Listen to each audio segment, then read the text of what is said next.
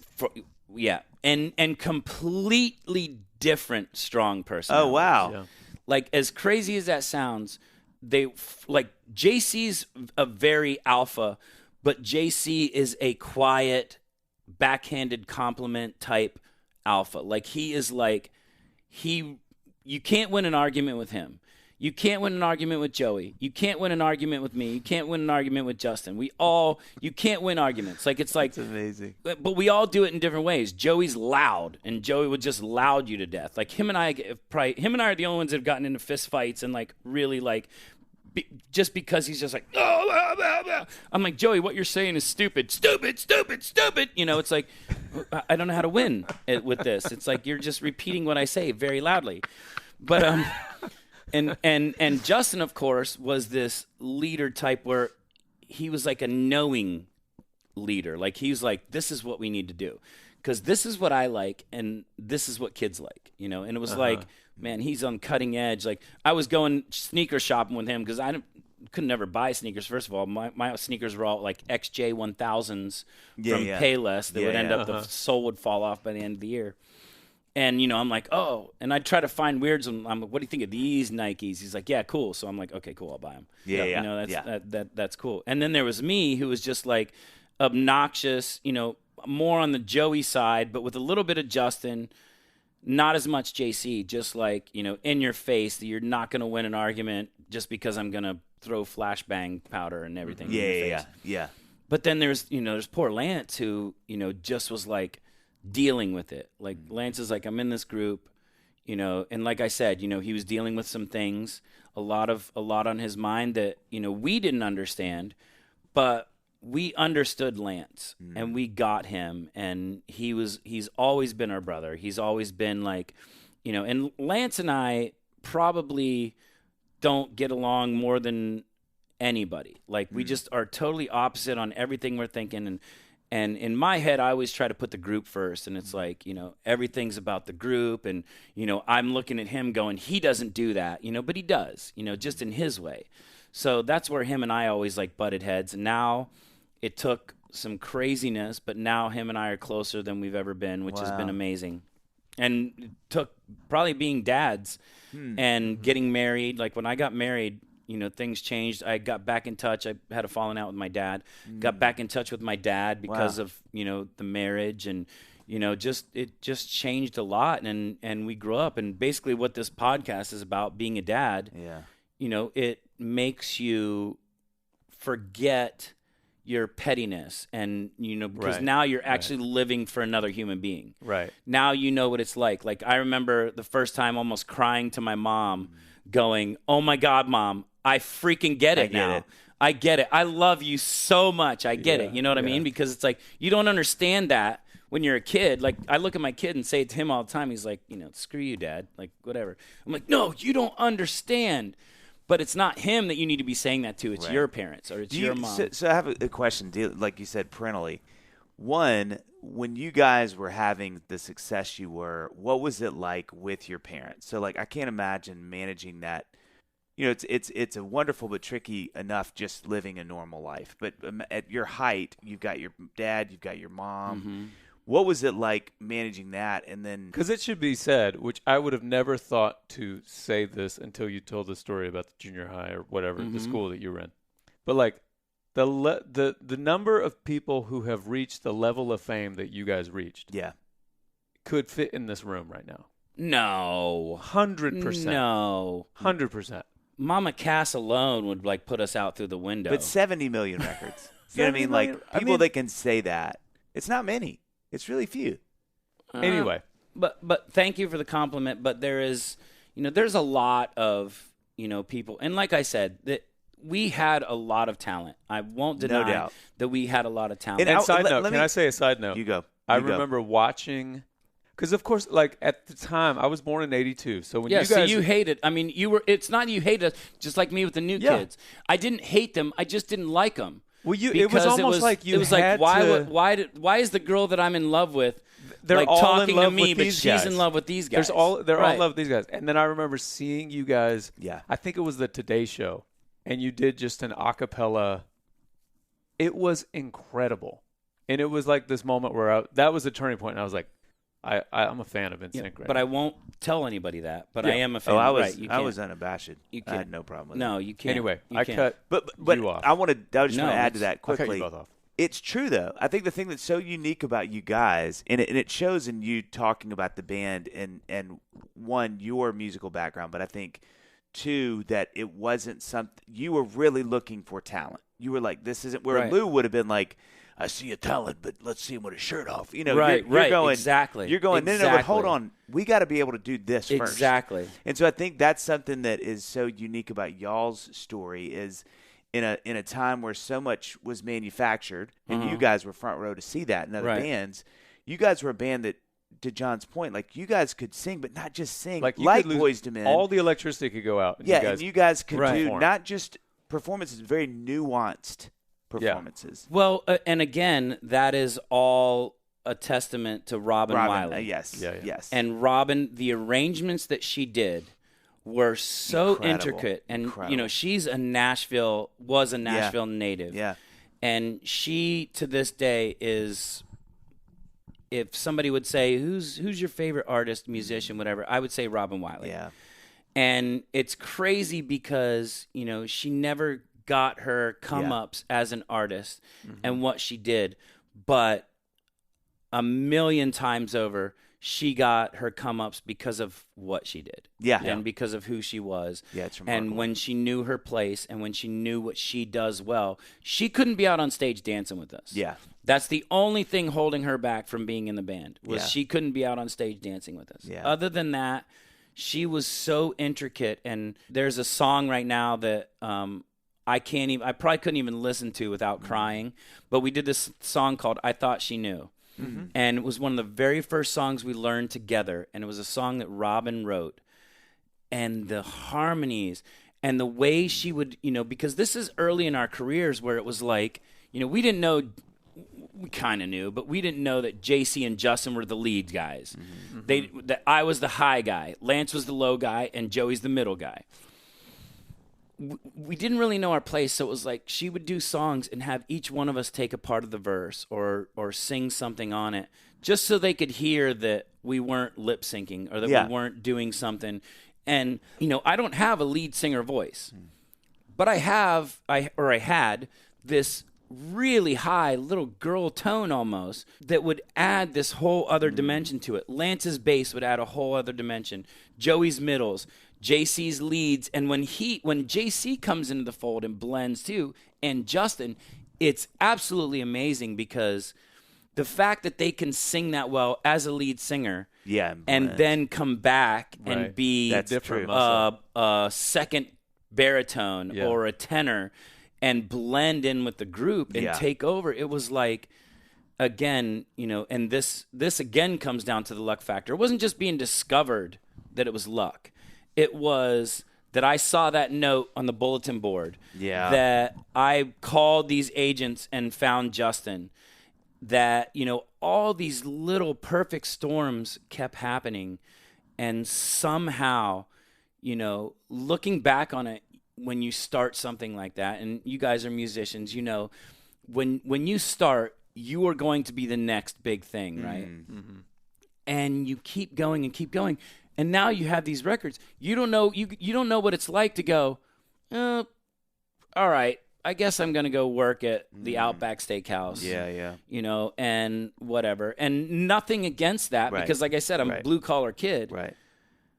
But we just never experienced that because every time things were right at the edge and it looked like the rug's been pulled out from under me. If you guys only knew how many times, like in this whole process and in everything that's happened, the rug gets pulled out from under me and then somebody goes, here, let me help you up.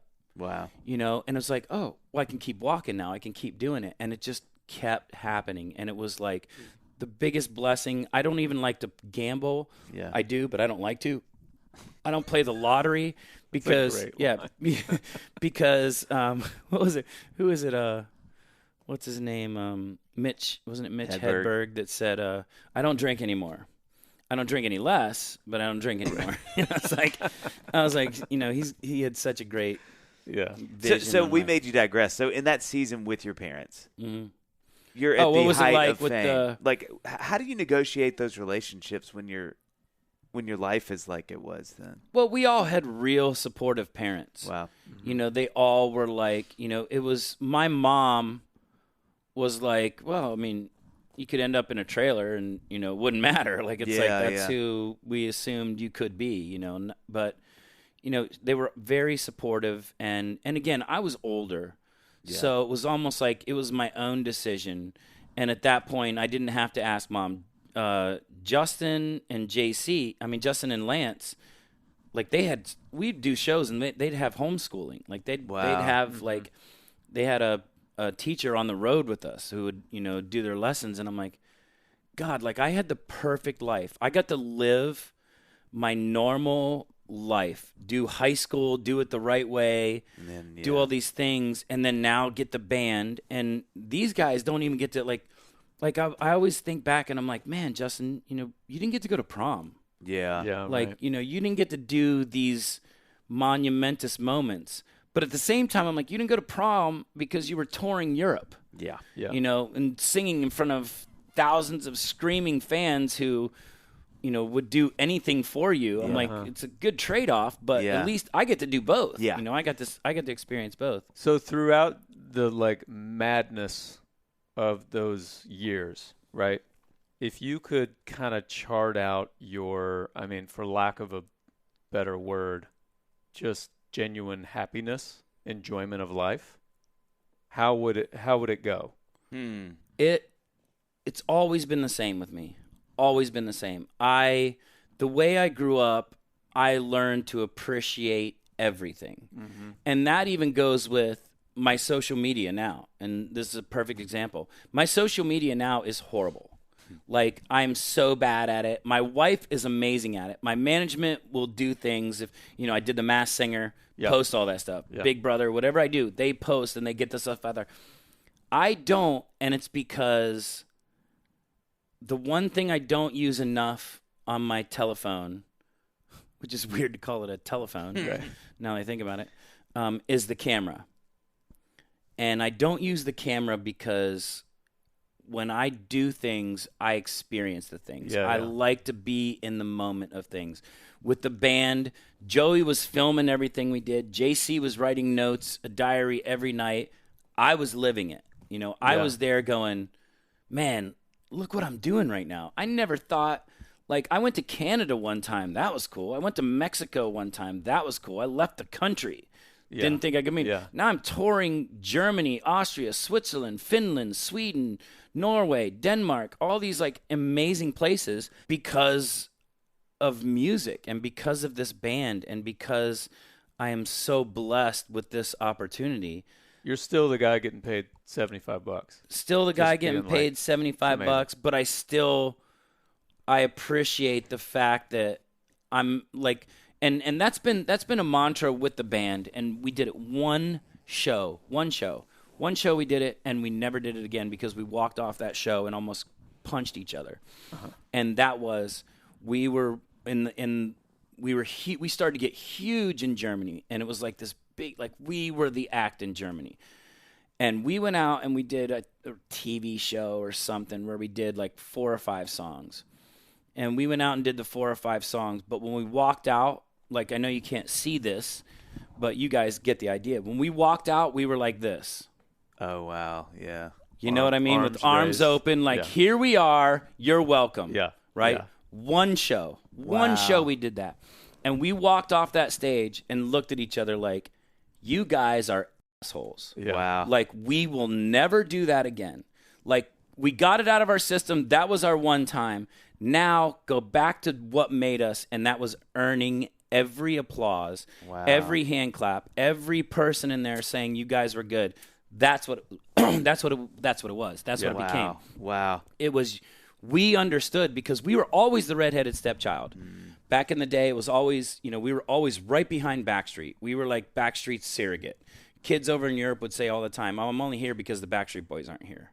If the Backstreet Boys were here, we wouldn't be at your show. We'd be at their show. Wow. And our whole lives, that's what was handed to us. And that's why we kept saying, all right, we could be headlining, a stadium show with, any act you could name, a Destiny's Child, whoever on it. We would be headlining, and we would walk out like we were the opening act. Yeah. And we had to earn every person in there's respect, trust, love. That's amazing. And whatever. And, and that's what kept us going. And that's why, in the end, every show we did, we walked out there and we knew that, like I said, we'd walk out to a show where every kid's got your picture on their shirt and go, that kid doesn't like us until we finish this show. Wow. We have to earn the reason that kid bought that shirt. We're not given this. We aren't just this amazing beings that just show up and grace you with our presence. We earned it. And, it was a testament to everything we did. And that's why we worked so hard. So this may be a weird question, but like knowing, like as you're a dad now and, you have your son whose name is Nash. Yeah, that you said earlier. Do you feel like there's this may be way too far of a connect here, but stay with me. Do you feel like there are things that you learned from touring and doing that inform how you parent? Like, are there things that from that season? Of course. Yeah. I mean, the way you parent is everything you've learned, all together, the way I grew up. And honestly, the hardest part with that kind of transition a little bit, the hardest part is raising a child who, is a Brentwood kid. Right. Right? He's a Brentwood kid. And you guys are unrecognizable you're local compared to the way you grew up. You understand that, that's not a great connotation. There's some great kids. Yeah. But it's almost like a snotty thing. People go, "Oh, he's a Brentwood kid," right?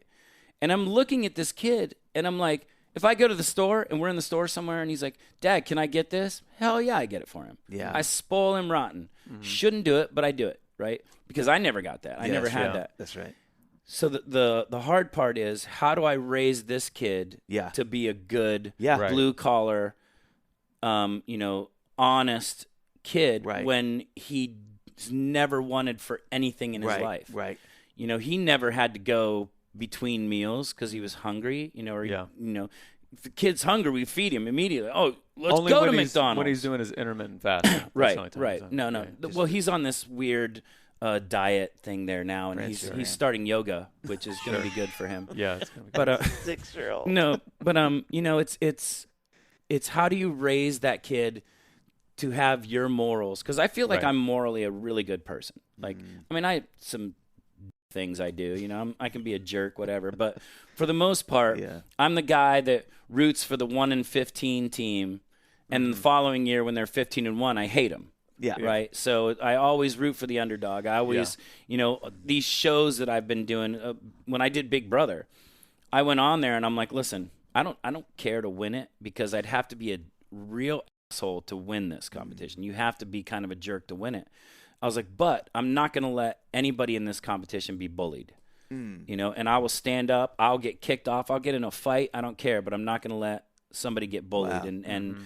And that's what I try to live life by. Like, I will not stand for anybody getting bullied. But what happens if I'm raising this kid and he becomes the bully? Yeah. Right. And it's you're everything doing it I didn't in a stand different for. world. Right. You're on a different track than the way you grew up. Yeah. I mean, he he's played sports. He's already played soccer, baseball, karate, all these things that, I never got to do because we didn't have a car. I couldn't get to, I played in high school because I could walk up to the high school. But other than that, when I was in junior high and we didn't have a baseball team in junior high, I didn't play baseball. Yeah. I couldn't just go be on some league. Right. Yeah. How was I going to get there? Yeah. It's like I'd have to have somebody that could drive me there or whatever. Right. Now this kid, I'm like, he's a year and a half, 2 years old. He's doing karate.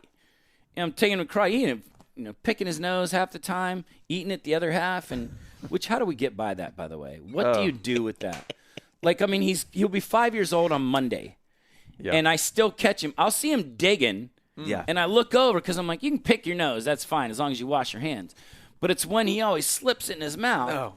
And you're how do you when you see it happen, dip his hand in acid? To me, no, I'm just saying I can't even see. I can't deal with it. It's a lot. I can't deal with it. It's a lot to take on. It is. Yeah, you say that. Well, one of the things that is always the most fascinating about when we have guests on that have come from like your story, and I mean like John and I, where you come from, middle to lower class. Right.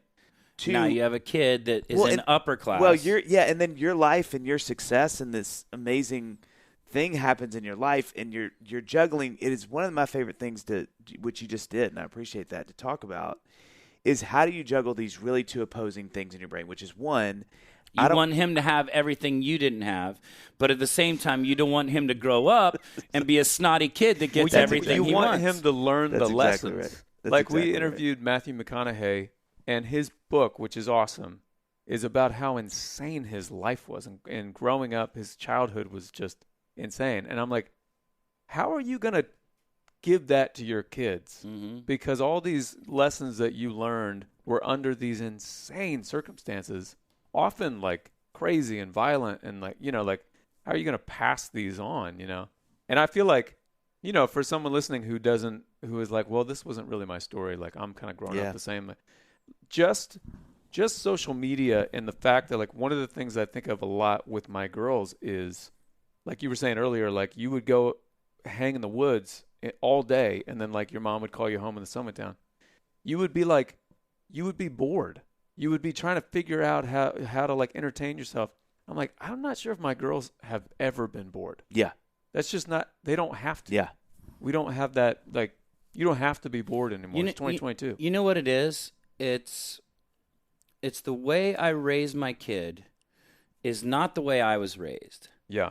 But he's going to be a good kid, and he's going to be like me because he's loved. Yeah. Right. And if he understands why he's getting these things, what he's doing. Like, it's funny because my wife was raised upper middle class. Her father was in the NFL and made his money by starting a printing company in Ohio. Mm. So he's a self-earned, person. Beautiful house, huge house, beautiful house, 4 girls, all of them collegiate soccer players. Like, wow. They all got scholarships. They all they were homecoming queens, all this, like they lived the perfect life. Mm-hmm. But she is just like I am.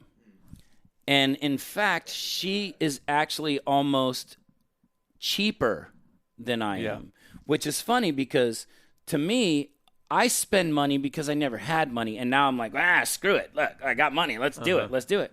She goes, the reason we have money is because we're not spending on stupid things. Like, you don't need this. You don't need this. Yeah. And I'm like, weren't you raised like in an upper middle class society where you got everything you want? She's like, yeah, but it's not everything I needed. Yeah. Right. And she understands that. Jeez, she understands that. Yeah. So when we have arguments with our kid, it's always funny because, she'll pull out I'm like, hey, you know how hard I had it growing up? And then she'll be like, yeah, do you know how hard your dad had it growing up? It's and he doesn't. And he doesn't really get that. Yeah. But he knows that, in the end, it's not about the stuff he has. It's not about the things he does. It's about the family that is with him. Yeah. And the family that wants him to experience these things, you know? And he does get a little snotty, and it was really hard for me. We went to, the kids had more miles in his almost 5 years than I did my entire life before the band. Yeah. And 10 times more than I did before the band.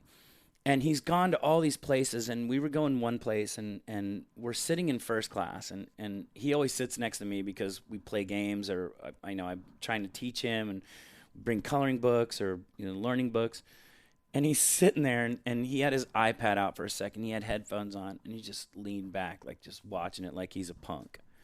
And I looked over, and I'm like, this kid looks like a punk right now. This kid. He's 4 years old, sitting in first class like he should be there. Right. I'm like, the seat's just as big for you in economy. Like, I don't know why I'm getting you a bigger seat. You're not taking up any more room in that seat. And I looked over at him, and I'm like, dude, do you realize, you're in first class right now? And that's me teaching down to my kid, like, this is what it's like. I'm like, you're in first class. Yeah. Mm-hmm. I just sat back and I'm like, man, that's crazy. And then suddenly I just hear, first class up in the sky. And I'm like, are you seriously singing that now? like I've created this monster. And again, it becomes every time you do these things, you let him know how appreciative he should be. Yeah. That's a great one. Because, I grew up, I could name on my hands the amount of cool toys that I grew up with. But to me, I never grew up poor. Right. Yeah. Like, to me, I had the Ewok Village. I had the Viper boat from G.I. Joe. I had, my mom would make sure that I could get either my birthday or Christmas this one thing or this, but I beat the hell out of it. Like, that was my thing. That was my life. This kid has like 8 toy rooms in our house. My sister's like, oh, well, when I was raising my boy, when he was little, we had this one toy box, and if toys didn't fit in the toy box, he had to get rid of toys to get whatever. I'm like, he's got toys that we're trying to get rid of in the garage that are still sitting out there. Yep. But I think a lot of that, too, is me going, I've got one Tonka truck upstairs that I had. It was this Blazer I got when I was a little tiny kid, and it's metal. It had a plastic roof. The roof's already been gone, whatever. But I have that. You could cut yourself on the corners. Completely. Metal, everything.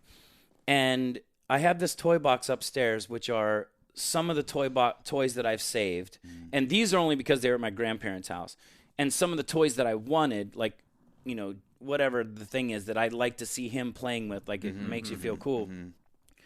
But, I had these certain amount of things, like, they meant the most.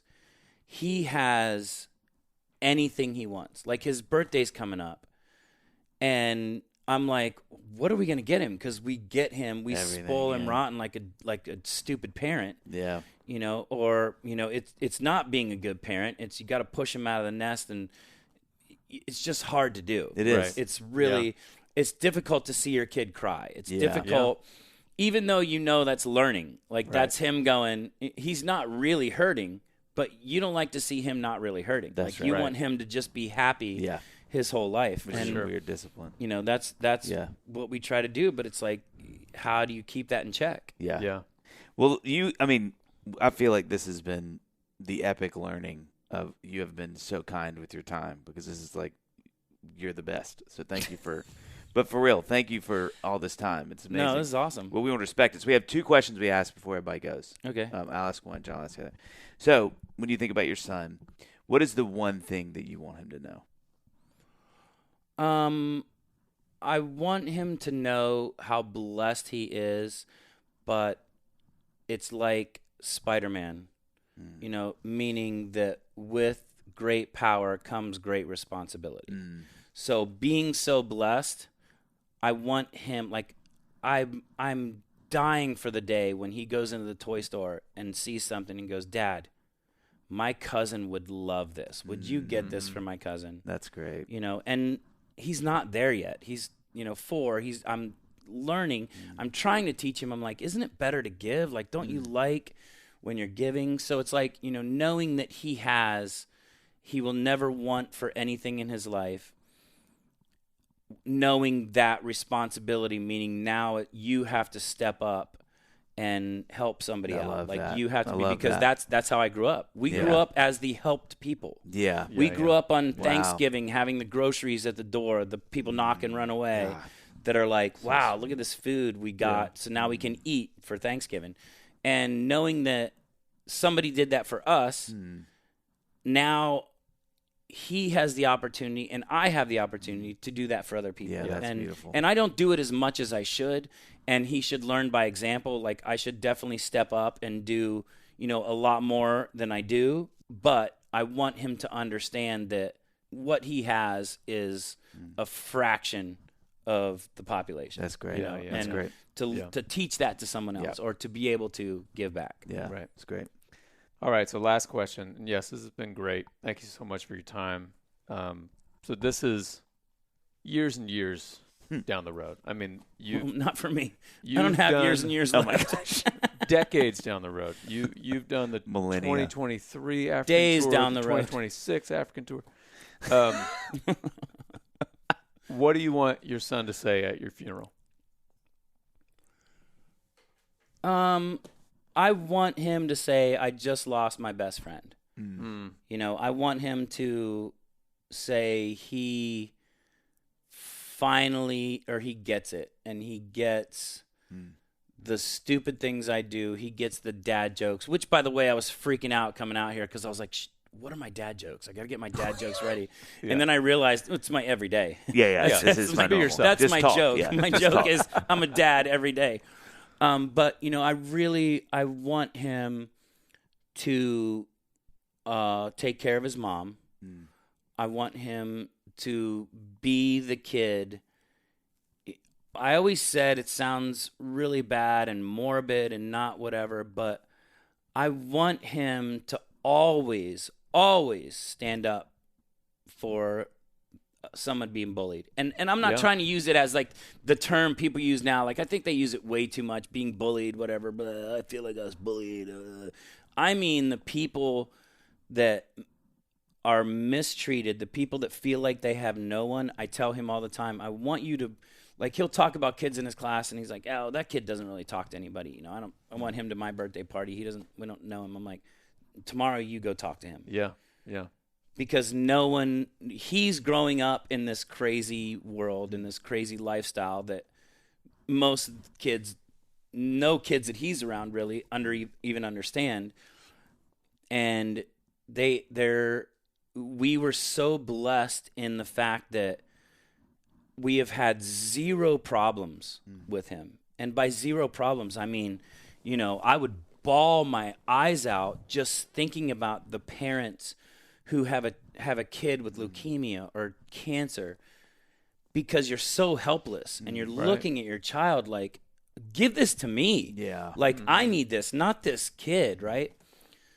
So he's so blessed with all that stuff. I want him, again, kind of goes back to your thing, I want him to be able to understand that and be very aware of his surroundings and aware of the fact that he was given this gift. I wasn't given that gift. I had to work for my gift, right? I had to work for this. He's given this. So it comes back to what we were talking, how do you teach him to want to work for it? But like I said, it's about love. It's about saying, listen, you know, because you were blessed with this, now there's an expectation for you to do this. Right. And to be this person. And I want him just to be like, you know, this was not only my best friend, my favorite teacher, you know, but somebody, when I have kids, goes, oh, the reason you're who you are is because this guy taught you who that was. You know, and he didn't get to meet my grandfather, and my grandfather was that to me.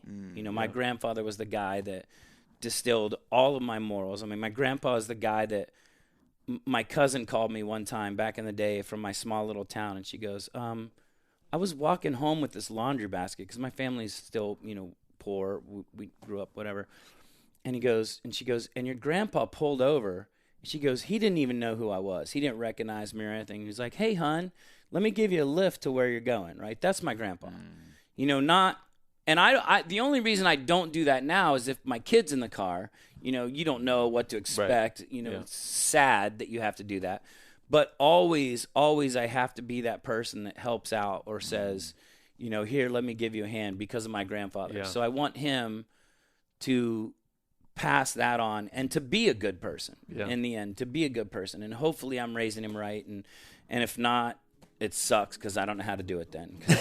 You know, because we're all just trying to do it like we do it. And that's it. Exactly. Oh, my God. Well, thank you. Yeah, man. Thank you. Thank you again. Thank you. Dadville.